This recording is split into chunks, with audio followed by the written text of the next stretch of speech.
What happens when the defense fails to bring in their own medical experts to rebut the testimony of our medical experts?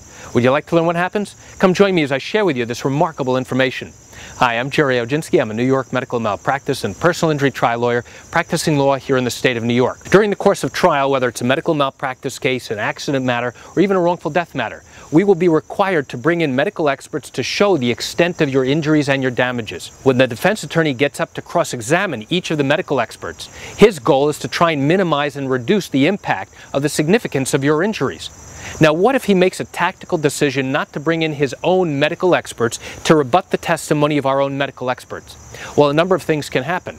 If we get a jury verdict in our favor, what will happen then is they will likely take this case up on appeal and ask the court to set aside the verdict and to try and reduce whatever amount the jury awarded.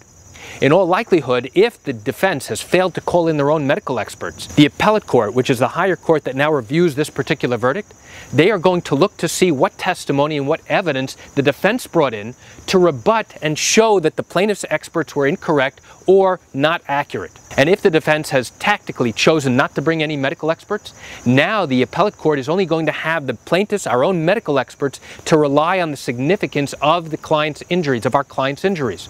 And in that instance, it's going to be detrimental to the defense attorney, and in all likelihood, the appellate court is going to turn around and say, you had the opportunity to bring in your own medical experts.